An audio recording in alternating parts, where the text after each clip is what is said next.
All right, more on lesson 2.5 pre-calc. Complex roots is your total number of power. So whatever the power of that function is, that's how many complex roots you could possibly have. Your rational roots, we've been doing that. It's all your possible roots. So you take the factors of the constant over the factors of the leading coefficient. Real roots, you can graph it. Look for the x-intercepts, and this is proven by synthetic division. So it's what you did with the big dogs. So when you do 21 through 26, you're looking for how many roots it has.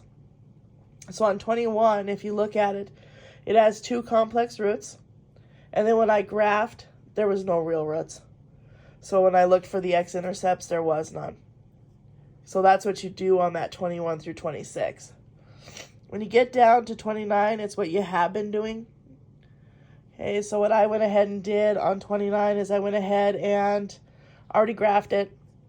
I listed my possible roots, plus or minus 1, plus or minus 2, 3, 6, 1. And then when I graphed it, I got 1 or negative 1.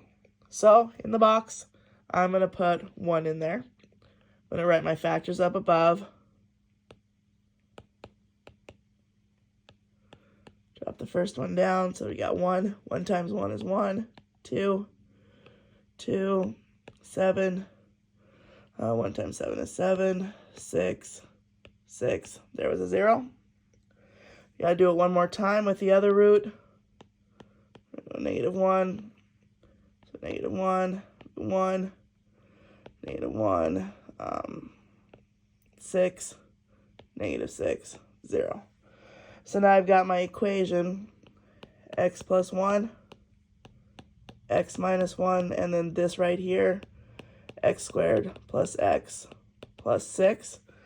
To find my 2 complex roots right here, put it into the quadratic formula. So you'd have negative b plus or minus the square root of b squared minus 4 a c all over 2a.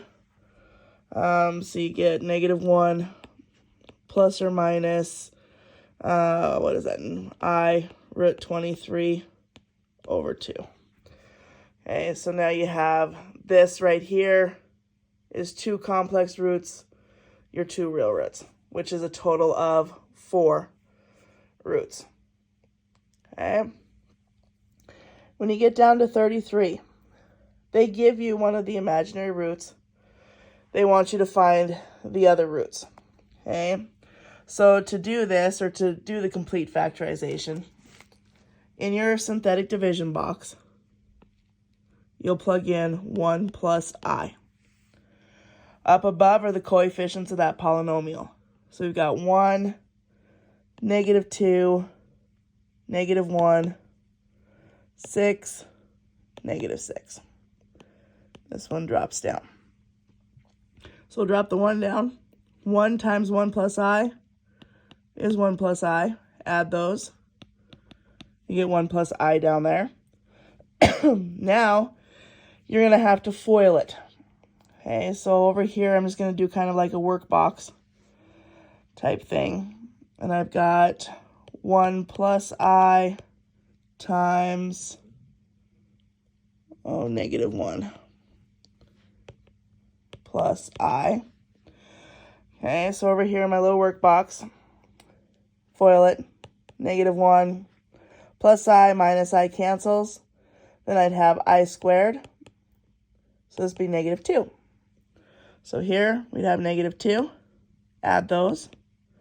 Distribute that through. So we get negative 3 minus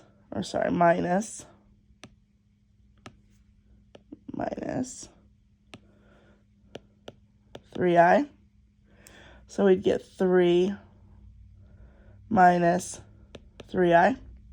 And again, we're going to have to do another FOIL over here. 1 plus I, 3 minus 3i. So we'd have 3, negative 3i plus 3i, those cancel, minus 3i squared. Well, 3 plus 3 is 6, so there was my 0. Okay, got to do it one more time. So I'm going to drop down my box, and I'm going to do the complex conjugate of that. So I'm going to do 1 minus I. Okay, so again, this first one drops down. 1 minus I, that turns to 0. Negative 3. Then I'd have negative 3 plus 3i, that hits 0. So now I've got this new polynomial right here. I've got these two that I'm just going to write as x minus 1 plus or minus I.